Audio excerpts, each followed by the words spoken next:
రెండవ సమూయేలు గ్రంథ పుస్తకం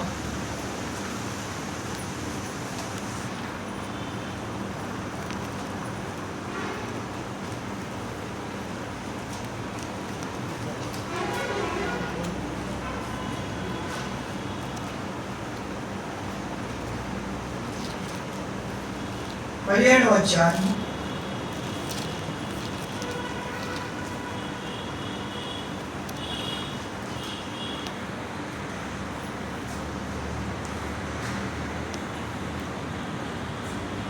17వ వచనం. తాము పట్టణము కట్టారా, తాము పట్టణము తట్టు వచ్చిన సంగతి తెలియబడకున్నట్లు యోనాతానును అహీమయస్సును ఎన్రోగేలు దగ్గర నిలిచి ఉండగా పనికత్తే ఒకటి వచ్చి హూషై చెప్పిన సంగతిని వారికి తెలియజేయక వారు వచ్చి రాజైన దావీదు చూడండి తెలియజేసి తర్వాత 23వ వచనం. అహీతోపెలు తాను చెప్పిన ఆలోచన జరగకపోవడం చూసి గాడిదకు గంట కట్టి ఎక్కి తన ఊరునున్న తన ఇంటికి పోయి తన ఇల్లు చక్కబెట్టుకొని ఉరి కోసుకొని చనిపోయాను. జనులు అతని తండ్రి సమాధిలో అతన్ని పాతిపెట్టింది.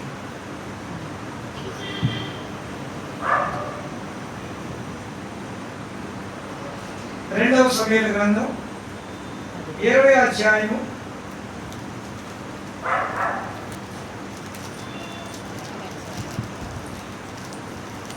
20వ సమూయేలు గ్రంథం 20వ అధ్యాయము 15వ వచనం. ఈ ప్రకారము వారు వచ్చి అబేలు బెత్పకాయను బిక్రీని ముట్టడి వేసి పట్టణపు ప్రాకారం ఎదుట బురుజులు కట్టగా యోవాబు వారందరూ ప్రాకారము పడవేటు దానిని కొట్టిరి. తర్వాత వచనము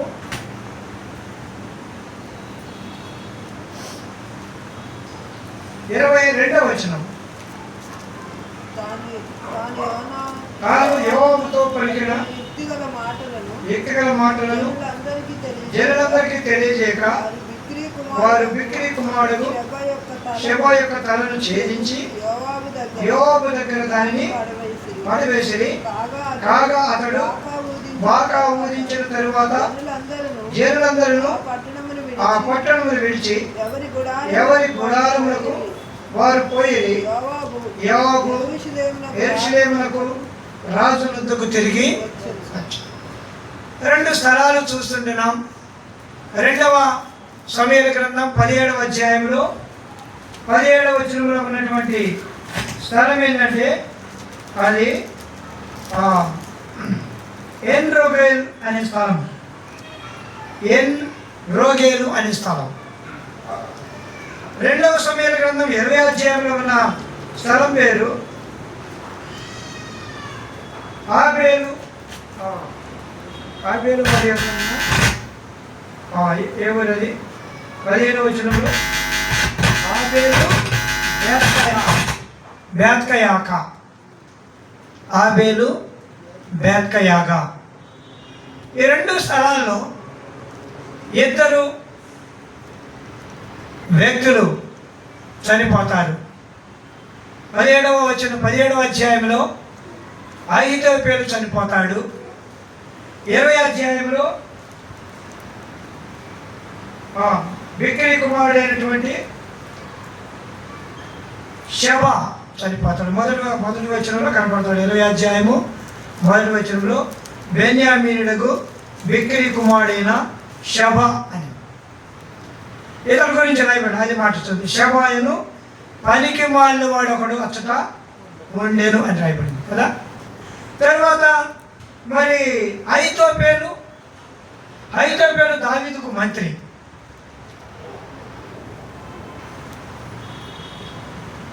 అహీతోపెలు ఎందుకు చనిపోవాల్సి వచ్చి అబ్షాలోము కుట్రలోకి చేరిపోయినాడు. అభిషేకం అంటే దావీదే పంపించాడు గుట్టలోకి వెళ్ళమని. వెళ్ళి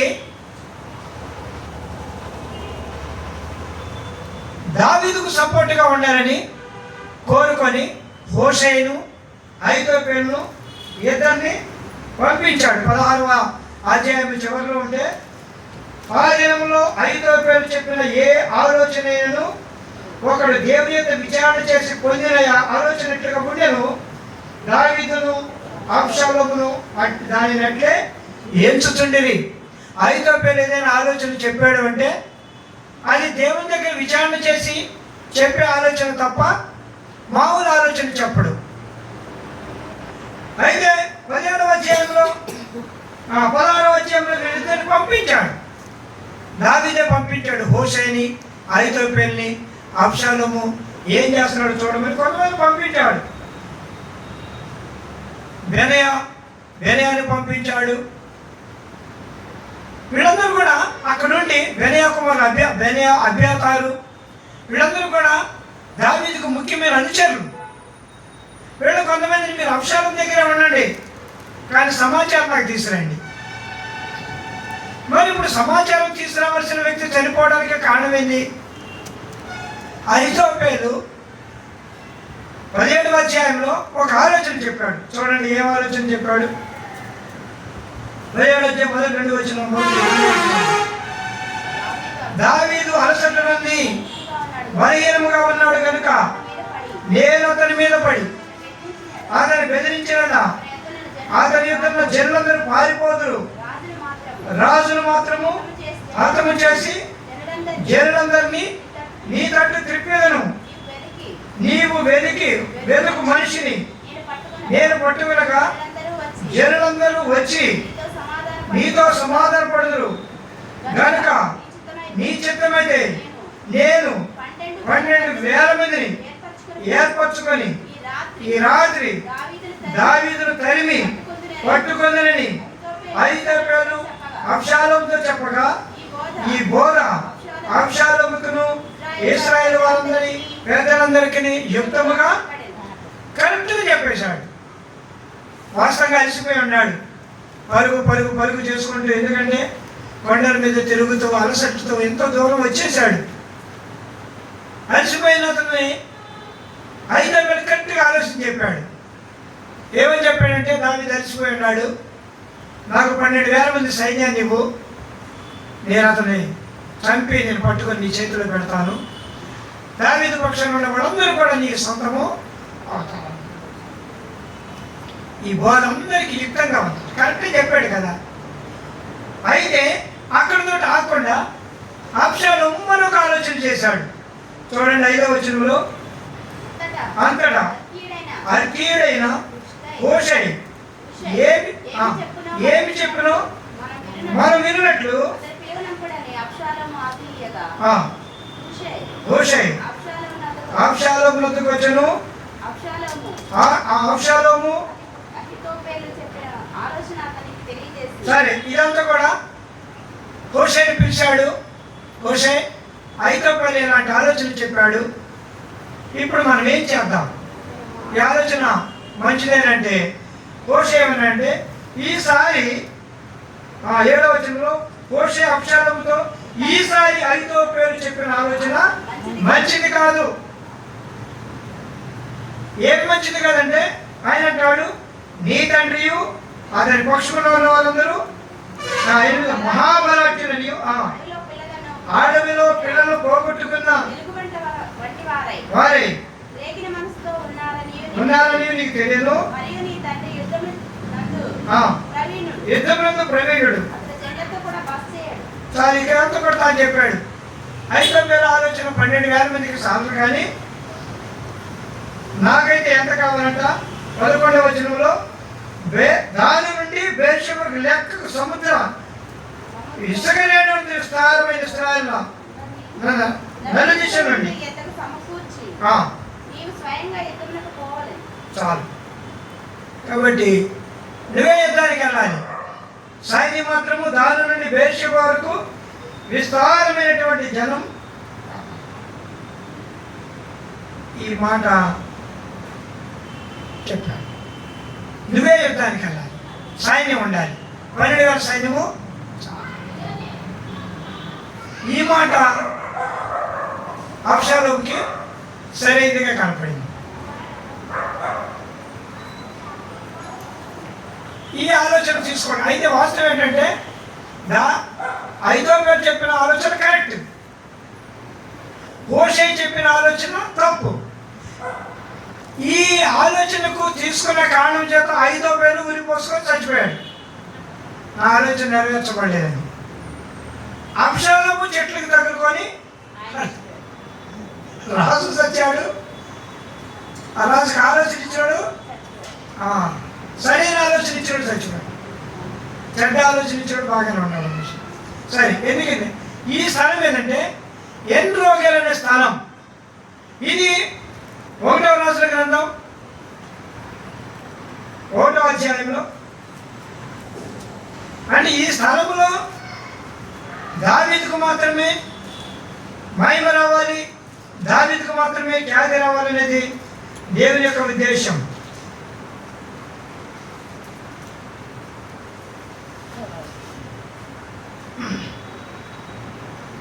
వచనము 9. అదోనియా ఎన్రోగేలు సమీపమందు జోహేలెతు అనే బండ దగ్గర గొర్రెలను ఎడ్లను క్రొవ్విన దూడలను బలుగా అర్పించి రాజకుమారులకు తన సహోదరులందరినీ సేవకులందరినీ పిలిపించాను. అదోనియా రాజుగా ఉండి తాను రాజుగా ప్రకటించుకొని ఎన్రోగేలులో జోహెలెతు అనే బండ దగ్గర ఓ పెద్ద ఫీస్ట్ చేశాడు, గొప్ప విందు చేశాడు. నేను రాజుని రేపుంటానండి. అయితే ఈ అదోనియా కూడా సొలొమోను రాజుగైన వెంటనే బెనయా చేత చంపించేస్తాడు. అంటే దావీదుకు విరోధంగా రూపింపబడిన ఏ ఆయుధము వర్ధిల్లదు. దావీదు ప్రార్థన చేశాడు అహీతోపెలు ఆలోచన చెడగొట్టమని. ఆయన చెప్పింది కరెక్ట్, ఆ ప్రకారం వస్తే దావీదు దొరికేస్తాడు. కాబట్టి దావీదు ప్రార్థన చేసి అహీతోపెలు ఆలోచన ఎప్పుడైతే చెడిపోయిందో అబ్షాలోము కూడా మరణము దగ్గర దొరికింది. హూషై చెప్పింది బాగుంది, అంత జనాన్ని పోగు చేయటువంటి ఊరికి ఉందా? ఆయన రాజు యుద్ధానికి వెళ్ళాల్సిన అవసరం, రాజు యుద్ధానికి వెళ్తాడు, అబ్షాలోము యుద్ధానికి వెళ్ళాడు. అంతమంది సైన్యాన్ని పోగు చేయడం ఏంటి, మళ్ళీ ఈయనే స్వయంగా వెళ్తాడండి. కాబట్టి ఆ భయంకరమైనటువంటి ఎన్రోగేలు స్థలంలో అహీతోపెలు హతులయ్యాడు. ఆ తర్వాత ముందుకెళ్ళిన తర్వాత మస్తక వృక్షం దగ్గర అబ్షాలోము. ఇప్పుడు 20వ అధ్యాయానికి వచ్చేటప్పటికి అక్కడ 2వ సమూయేలు గ్రంథం 20వ అధ్యాయంలో ఈ షాబాని వాడు బిక్రీ కుమారుడు ఉన్నాడు. వాడు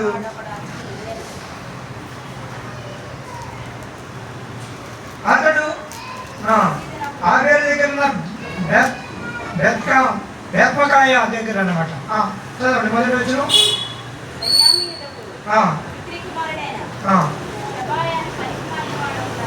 అతడు నేను వాడు దావీదునందు మనకు భాగం లేదు, యేషయ కుమారునియందు మనకు స్వాస్థ్యం ఎంత మాత్రమును లేదు.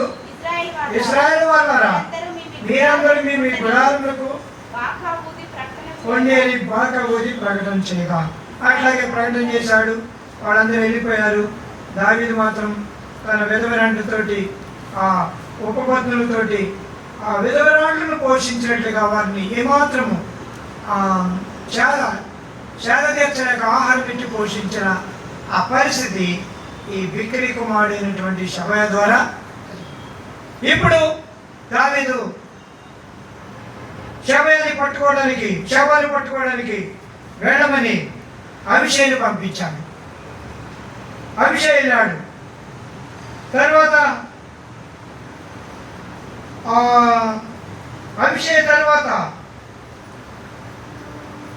అభిషేక్ ఇంకా పారిపోతా ఉండగా మరి పట్టణాన్ని ముట్టేశాడు యోబు. అప్పుడు ఒక స్త్రీ వచ్చి అంటదయ్యా, ఒక్కడి కోసం ఓ పట్టణం అంతా మీరు నాశనం చేస్తారా? అయితే ఆ యొక్క శవాన్ని అప్పగించండి అంట. చూడండి ఆ మాట 21 వచ్చినారు. యోబు సరే 19 వచ్చిన చదివితే బాగుంటుంది. నేను ఇశ్రాయేలును నిమ్మళస్తులోను యథార్థవంతులను చేరికైన దాలను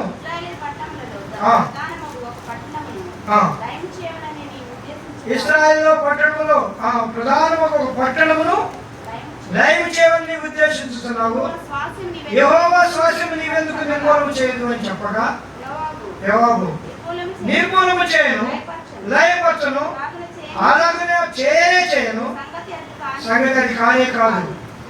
బిక్రీ కుమారుడుకు షెబ అను ఎఫ్రాయిము మన్యపువాడు ఒకడు ద్రోహం చేసి ఉన్నాడు. మీరు వారిని మాత్రం అప్పగించండి, తోడనే నేను ఈ పట్టణం విడిచిపోదని చెప్పగా సరే. ఇప్పుడైతే 22వ వచనంలో బిక్రీ కుమారుడు షెబ యొక్క తలను ఛేదించి యోబు దగ్గర దానిని పడవేసి. కాబట్టి ఇక్కడ షెబా చనిపోయాడు, అక్కడ అహీతోపెలు చనిపోయాడు, అబ్షాలోము చనిపోయాడు. వీళ్ళందరూ అదోనియా చనిపోయాడు. వీళ్ళందరూ దావీదు మీదకి వ్యతిరేకం చేసినాడు. అయితే వీళ్ళందరి విషయమై దావీదు అంత సంతోషించాలి. వాళ్ళందరి పట్ల అది ఒకవేళ ఏ స్థలమే కావచ్చు, అది ఆబేలు బెత్కాయ కావచ్చు, లేకపోతే అహీతోపెలు చనిపోయిన స్థలమైనా కావచ్చు. కానీ తనకి ఆ స్థలాలు, ఆ పట్టణాలు ముఖ్యం. అంటే వ్యక్తుల కంటే పట్టణానికి ప్రాముఖ్యత. యెహోవా అన్నాడు. యెహోవా దగ్గరికి ఆమేష రాగానే ఆమేషను చంపేశాడు. ఏ జయంలో ఆమేష కూడా చనిపోతాడు.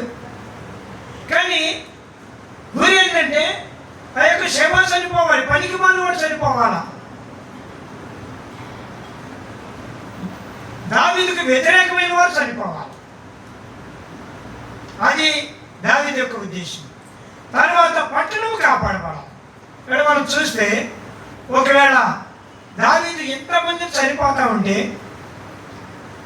ఆయనకి అంత సంతోషం కాదు. కానీ పట్టణం ఎంద్రోగ్యాలు బాగుపడాలి, అది ఏబేల్ వ్యతిరేకం అది బాగుపడాలి, అక్కడ ప్రజలు కాపాడబడాలి. అది ఆయన యొక్క ఉద్దేశం. అందుకని యోబును వాడినా, అభిషేక్ వాడినా, లేకపోతే ఎవరిని వాడినా, అంతమందిని పంపించినా 2 3 గుంపులుగా పంపిస్తాను, దాక్కుంటాను. సౌలు యుద్ధాల కాలం వేరు, కొడుకుల యుద్ధాల కాలం. నేను ఇప్పుడు చెప్పేదంటే కొడుకులు, అదోనియా కొడుకు, అబ్షాలోము కొడుకు. చూడండి అన్నమాట ఎంత బాగుంటుందో. 1వ రాజుల గ్రంథం. అంటే ఎలాంటి కొడుకులు ఆరంభంలో పుట్టారంటే ఎంత బాధ అవుతుంది. వచనము 1వ అధ్యాయము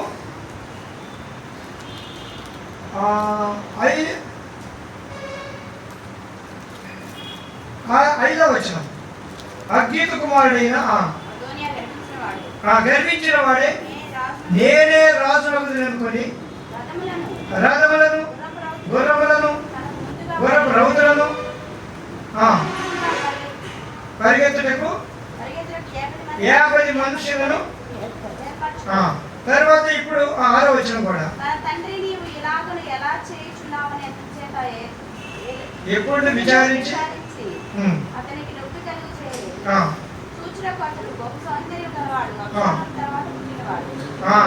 అతను బహు సౌందర్యంగా అబ్షాలోము తర్వాత పుట్టినవాడు. అబ్షాలోము అదోనియా అబ్షాలోము పెద్ద కొడుకులు. అబ్షాలోము తర్వాత అదోనియా పుట్టాడు. అందుకని వీడు కూడా బాగానే ఉన్నాడని నువ్వు ఎందుకు ఇట్లా చేస్తున్నావు ఎప్పుడు అనలేదంట. తిరగబడతాను సరే పోనీ అన్న. అబ్షాలోము అందగాళ్ళ చూసుకున్నాడు, కానీ ఆడ హృదయం గర్వించిందని రాయబడింది కదా. నిజంగా మరి ఇలాంటి వాళ్ళని ఏం చేస్తే బాగుంటుంది? అంటే తండ్రి పాపము వాళ్ళు మంచి అందగాళ్ళు కదా అనుకున్నాడు. తర్వాత ప్రథమ సంతానం కదా, ముందు పుట్టినోళ్ళు కదా, అది కూడా ఉంది. తర్వాత ఇంకా 7 భార్యలతో ఎంతోమంది పిల్లలు ఉన్నారు.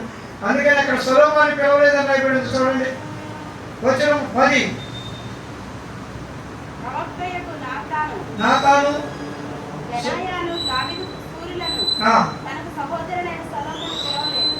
బెనయాను దావీదు శూరులను తనకు సహోదరుడైన సొలొమోను అదోనియా పట్టాభిషేకానికి సొలొమోను పిలవలేదంట.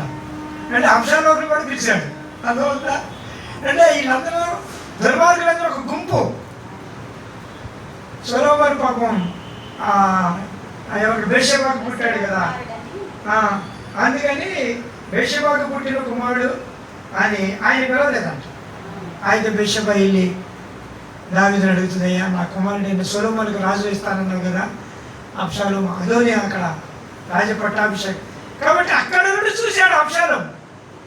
అదోనియా తిరుగుబాటు చేయడంతో వీడికి కూడా ధైర్యం వచ్చింది. అన్నయ్యే ఫైటింగ్ వెళ్ళినప్పుడు నేనెందుకు రాకూడదు, తమ్ముడే ఫైటింగ్ వచ్చినప్పుడు నేనెందుకు వెళ్ళకూడదు. చూసారా ఎట్లా ఉందంటే దుర్మార్గం. అలా వీళ్ళందరూ అయిపోయారు. సొలొమోను మాత్రం ఏ యుద్ధానికి వెళ్ళలేదు, వాడు విందుకి పిలవలేదు. కానీ తల్లి అడిగింది, మరి నీ తర్వాత సొలొమోనుకి పట్టాభిషేకం ఇస్తానన్నావు కదా. తర్వాత తీసుకొచ్చారు, పట్టాభిషేకించి అదోనియా కూడా 2వ అధ్యాయంలో చనిపోతారు. కాబట్టి ఇవన్నీ ఎందుకు చెప్తున్నానంటే ఈ ఈ ఎన్ రోగేలు అనే స్థలము దావీదుకు ముఖ్యం. బేతేల్ ఇదేని దావీదుకు ముఖ్యం. అక్కడ దుర్మార్గులు ఉండకూడదు. అసలు సియోను పట్టణంలోకి వచ్చినప్పుడే అక్కడ చాలా మందిని హతం చేసి ఆ పట్టణాన్ని స్వాధీనం చేసుకుంటాడు కదా. 2వ సమూయేలు గ్రంథం 5వ అధ్యాయం.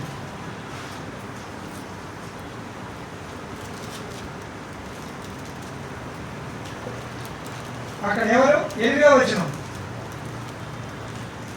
యెబూసీయులను హతం చేసిన వారందరూ నీటి కాలువల పైకి వెళ్ళి దావీదు వేలని గురిటి వారిని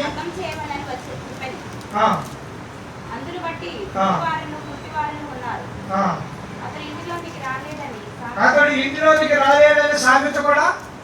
వీళ్ళేం చేశారంటే యెబూసీయులు కుంటోళ్ళు గుడ్డోళ్ళు తీసుకొచ్చి 7 మీద యుద్ధం చేయలేవు అన్నారంట. కానీ యెబూసీయులందరిని హతం చేసి సియోను పట్టణాన్ని దావీదు స్వాధీనం చేసుకోండి. ఇంకా చాలా కొంచెం లోపలికి వెళ్ళే కొద్ది చాలా టాపిక్ చెప్పాల్సి వస్తుంది మీకు. సో కాబట్టి అంటే దావీదుకి విరోధమైనటువంటి యెబూసీయులైనా, ఫిలిస్తీయులైనా, అమాలేకీయులైనా, కొడుకులైనా ఎవరైనా సరిపోతారు. ఆయన కావాల్సింది పట్టణం. సియోను కోట కావాలి, ఎన్రోగేలు కావాలి, ఏబెల్ బెల్బగే కావాలి, ఇవి కావాలి ఆయనకి. అందుకని శత్రు సమూహంతో కూడా తీసుకెళ్ళి. సరే ఇప్పుడు ఈ శత్రువులు ఎవరు? ఈ శత్రువులని జయించడానికి దావీదు దగ్గర గొప్ప సైన్యం ఉంది. 2వ సమూయేలు గ్రంథం 23వ అధ్యాయంలో. ఇక్కడ పేరు చదివితే మనం సాయంత్రం నిద్రపోలేక.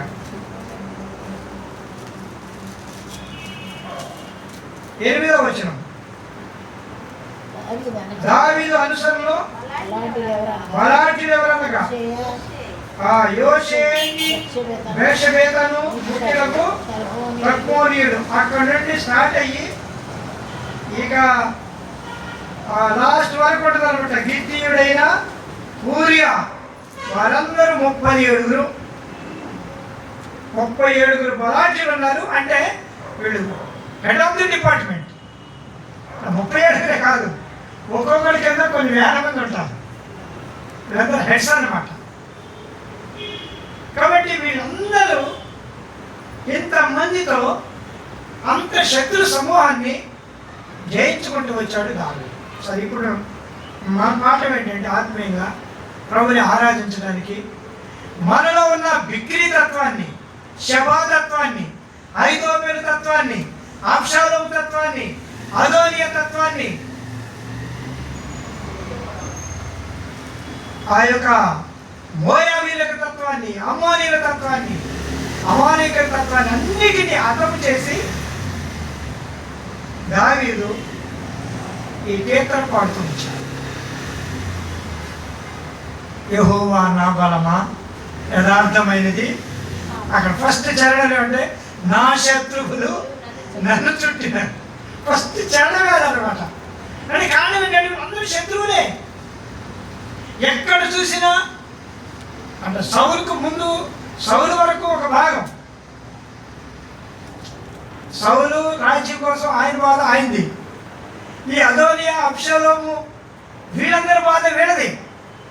ఈ రెండింటి మధ్యన వీళ్ళందరినీ చూసి ఆయన ఏమనంటే నా శత్రువులు అన్నారు. సరే, ఇప్పుడు మన ఆత్మీయ జీవితంలో కూడా అనేక సార్లు దేవునికి శత్రుత్వంతో కూడిన లక్షణాలు మనపైన ఏలుబడి చేస్తాం. అయితే మన ప్రభు వాటిపైన మనకు జయాన్ని ఇచ్చాము. ఎంతమంది ఫైట్ చేస్తాడంటే ఒకడు ఎంతవరకు తట్టుకుంటాడు కదా. అదోనియా రాగానే అబ్షాలోము వచ్చాడు, అబ్షాలోము రాగానే ఇంకా ఇలాగన పరిస్థితులన్నీ మారిపోతాయి. అంటే సొంతగా చేరిన అందులోకి వెళ్ళిపోయి ఇలాంటి పరిస్థితుల మధ్యన వచ్చిన గీతమే దావీదుకు నాకు పట్టణాలు కావాలి. అందుకని ఆ స్త్రీ అంది, ఒక్క షేబా గురించి ఈ పట్టణం అంతా నాశనం చేస్తావయ్యా? ఒక ఈ మానవుడి కోసం ఎన్ని రోజులు నాశనం అయిపోవడం మంచిదా? అందుకని తనకు సపోర్ట్కి వచ్చిన ఆమోషాన్ని చంపేసి పట్టణం కాపాడకూడదు. ఐదో పిల్లలు వాడే ఊరేసుకొని చచ్చిపోతుంది. అలాంటి ఆధ్యాత్మికమైన తాత్పర్యం ఇది. చూస్తే ఒక రకంగా చూస్తే భయకంపితమైన వాతావరణంలో ప్రశాంతత కావాలి కదా. నేను నిమ్మడించేదాన్ని, నేను సమాధానం ఇచ్చేదాన్ని, నేను సంతోషం ఇచ్చేదాన్ని. అందుకే నేను ఇక్కడ మధ్యన ఉన్నాను. ఈ సమయం నాకు ఇంటికే వచ్చింది. ఆయన తీసుకొచ్చి నీ ముందు పెడతాను. మిక్కిలి కుమారుని శవాన్ని తీసుకొచ్చి అంత అద్భుతం. కాబట్టి ప్రియమైన వాడు జ్ఞాపకం చేయబడే సంగతి ఏంటంటే మన ప్రభు మనకు రక్షణనే ఆ గొప్పదైనటువంటి విజయాన్ని మన చేతుల్లో పెట్టడం కాదు ఆయనే. అందుకని అన్నాడు, పట్టబడినప్పుడు గెస్సెమనే తోటలో నేను వేడుకుంటే 12,000 వ్యూహములు నన్ను కాపాడలేమనుకుంటున్నారా? వద్దు పేతురు, నీ కత్తి నీ వరలో. అట్లాగా దావీదు ఎంత ప్రశాంతమైనటువంటి విధానంలో జయ జీవితాన్ని పొందుతూ వచ్చినాడు, మన ప్రభువైన యేసుక్రీస్తు వారు అంతే ప్రశాంతతతోటి ఆ జయ జీవితాన్ని సిలువను భరిస్తూ విజయవంతంగా ఆచరించారు. కనుకనే ఈ రక్షణ విజయముతో కూడినది. ఈ రక్షణ అనేక మంది హతముతో, మరణముతో దొరికింది. అనేక మంది చనిపోవడం ద్వారా వచ్చింది. సరే, ఈ చనిపోయినాడు ఎవరంటే మన పాపములే మనకు శత్రువులైనాయి. అంత పెద్ద లిస్ట్ ఉంది. మార్కు సువార్త 7:21 ఇంత పెద్ద శత్రువుల లిస్ట్ ఉంది కదా. ఏముంది చదువులు దయచేసి. మానవ హృదయంలో ఉన్నటువంటి శత్రువులు 7:21 లోపల నుండి అనగా దురాలోచనలు, జారత్వములు, దొంగతనములు, నరహత్యలు, వ్యభిచారములు, లోభములు, చెడుతనములు, కృత్రిమము, కామ వికారము, మత్సరమును, దేవదూషణలు, అహంభావమును, అవివేకమును. 13 రకాల శత్రువులు.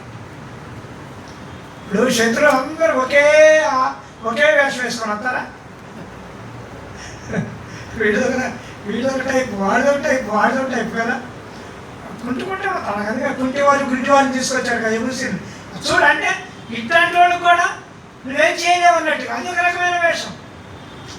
ఇప్పుడు బలాఢ్యుడు, అందుకనే కదా గొలియాతును చంపేటప్పుడు గొలియాతు ఏమన్నాడు దావీదు, నేనేమో కుక్కరా, ఈ కర్ర పట్టుకొని వస్తావేంటి, ఏదో కుక్కరా అన్నాడు. అంటే ఆ లోకువ కలిగినటువంటి వాతావరణం. శత్రువు అలాంటి వేషం వేస్తాడు. నేను చెప్పేది మీకు అర్థమవుతుంది అనుకుంటున్నాను. కాబట్టి రకరకాల కుక్కలాగా రావచ్చు, గుడ్డోలాగా రావచ్చు, ఏ విషయంలో కొన్నిసార్లు ఆరుమూరల జాడు, గొలియాతు, వేషవాడు, కిరీటం, ముయ్యలేని ఈటె, అవన్నీ చూస్తే అయినా దావీదు విశేషాలు. మన ప్రభువైన యేసుక్రీస్తు వారికి ఆయన కూడా ఇట్లాంటివి వచ్చింది. ఎంతమంది శత్రువులు, ఎంతమంది శత్రువులు. నిజంగా చూస్తే రొట్టె తిన్న వాళ్ళే పారిపోయారు కదా, శిష్యులే లేకుండా పోయారు. కాదు, ప్రభు నమ్మదగిన విజయం మరణానికి కోసం ఆయన ఒక్కడే వచ్చాడు, మరణం జయించడం కోసం ఆయన ఒక్కడే నిలబడ్డాడు. తద్వారా విజయము. అందుకని ఓ మరణమా, ఓ మరణమా, మరణపు ముళ్ళు విరచబడింది కనుక మనకి ఈనాడు రక్షణ ఏం రోగేలాగా దొరికింది. అద్భుతమైన పట్టణంగా మనం దొరికాం మన ప్రభు కొరకు. పట్టణం అంతా నశించిపోతుంది, పట్టణం లోపల ఉన్న శత్రువులు మాత్రమే. కాబట్టి నీవు నేను నశించడానికి ఇష్టం కాదు సుమా, నీవు నేను అని కావాలి. నీలో నాలో ఉన్న శత్రువులు కావాలి, పాపం పోవాలి, మరణం పోవాలి, అపరాధం పోవాలి, దోషం పోవాలా, నీచమైంది, హేమైంది, అపవిత్రమైంది పోవాలి. ఇది ప్రభు యొక్క ఉద్దేశం. అందుకే యేసుప్రభువారు మన కొరకై క్రూరమైన శిలువను అట్లు భరిస్తూ వచ్చారు మనల్ని విజయశాలులుగా చేయడానికి. ఇంకా చెప్పాలంటే గొర్రెపిల్ల కీర్తన పాడడానికి. ఓకే, గొర్రెపిల్ల కీర్తన పాడతాను, మోషే కీర్తన, గొర్రెపిల్లకి. దావీదు అదేగా 2 సమయాలు 23లో కీర్తన పాడాడు. ఇదే లాస్ట్ సాంగ్ అంట. చూడండి అన్నమాట, ప్రభుని వర్ణిస్తూ తన విజయాన్ని జ్ఞాపకం చేసుకుంటూ పాడుతూ వస్తాడు. 2వ సమయాల గ్రంథం 23వ అధ్యాయం